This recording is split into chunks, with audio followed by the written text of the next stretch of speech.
Now students, we are going to learn first of all about fluid connective tissues.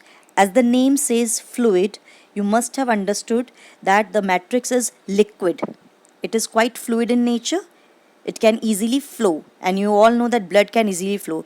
So blood is basically a fluid connective tissue, and that matrix is called plasma, because basically blood is made up of again two types. They are having major two components, that is plasma and cells. The plasma is basically a fluid matrix, and cells are three types of cells are present in this tissue, that is red blood cells, white blood cells, and platelets. Now the plasma contains proteins, salts, and hormones, and blood flows and transport gases, digested food, hormones, and waste materials to different parts of the body. This is the main function of plasma, that basically this plasma contains mostly proteins, organics, inorganic salts, then hormones, then some kinds of sugar, as amino acids, etc. And different types of cells. First is RBCs, that is red blood cells. The main function of red blood cells is that it transport oxygen from one place to another with the help of RBCs, with the help of hemoglobin, because RBCs contain hemoglobin, and because of the presence of hemoglobin only, RBCs or our blood is red in color. The next type of cells is WBCs, that is white blood cells, and white blood cells function is to fight against infection and develops our immune system. And these white blood cells are nucleated cells. Their shape is not fixed, they are somewhat amoeboid in shape, and their lifespan is also very small. And you can see also in your book different type of WBCs are given here, that is eosinophils, neutrophils, basophils, lymphocytes, monocytes. These all are the types of WBCs, but here we are not going to too much in detail about WBCs, because in you will be going to learn it in higher classes. Then come to the third type of cells which are found in blood is platelets. You can see the picture over here. These platelets, again, they do not have nucleus, and basically their main function is coagulation of blood. They clot the blood. If suppose you are having any sort of injury or bleeding, then these platelets, they release some substances by which the blood can be clotted and bleeding stops. So basically they help in the coagulation of blood. So these are the three types of cells which are present in blood, and blood is a connective tissue. Now the next type of connective tissue which we are going to read is bone. Bone is another example of connective tissue. Now here bone and cartilage basically we are talking about. If we are talking about the matrix, here the matrix is solid. You know very well that bones and cartilage are quite strong and quite hard in nature. So definitely the matrix which they are made up of is quite solid in nature, and that is why they are coming under the category of solid connective tissue. And sometimes they are also called as supportive connective tissue, because they provide support to our body. You know very well the main function of our bone is that it forms the framework of the body. It anchors the muscles and supports the main organs of the body. It provides protection to all the internal organs of the body, like ribs,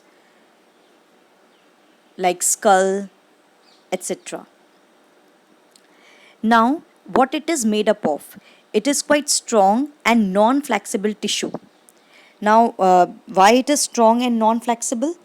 Because basically these bones are made up of collagen, and they are non-flexible in nature. That means they are not made up of elastin, because elastin fibers are quite elastic in nature, but definitely they are having collagen fibers, and they are basically made up of, their matrix is made up of calcium and phosphorus compounds. You must have heard also that whenever we need our bones to be strong, we always say that we need to take calcium rich diet, because the matrix is made up of calcium and phosphorus, and they are having very hard matrix. Now the cells which are present in the matrix. The cells which are present in the matrix are known as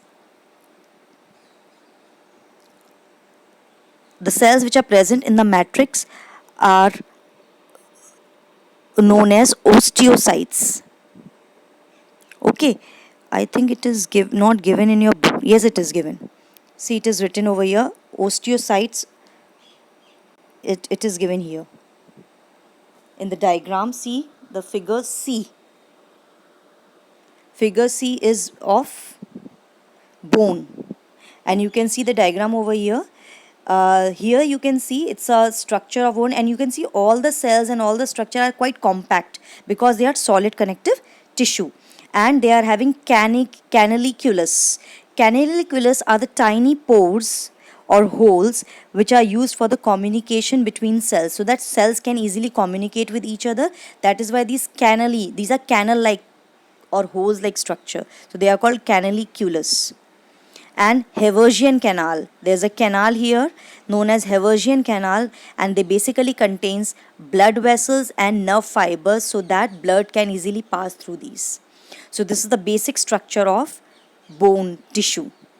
Then the another type of tissue is cartilage. Cartilage is one another supportive connective tissue, or you can say dense connective tissue. But cartilage is quite flexible in nature. Now here, why cartilage is quite flexible in nature? Definitely because it contains flexibility. That means it contains some that kind of thing which provide flexibility, and that is elastic. Elastic fibers are present in that, so that it provides flexibility to the cartilage. And cartilage, but other than that, cartilages are quite firm and flexible. Not only they are flexible, but they are firm also, means they cannot change their shape. And you can see where it is found. It is found at the tip of our nose, in the external ear, that is called pinna. Then between the bones also cartilage is present, so that there will be no more friction between the bones. And at the end of the vertebrae. So all these are the locations where you can see cartilage. Cartilage is found. Now you can see here again the structure. The matrix of the cartilage, that means the intercellular matrix, is the hyaline cartilage. Hyaline basically means glassy, or you can say transparent. So you can see here also it is a quite transparent matrix and very composed and closed. And the cells which are present in the cartilage tissue is known as chondrocytes. Okay, so this is the name of the cells of cartilage. So it is. Then come to the next type.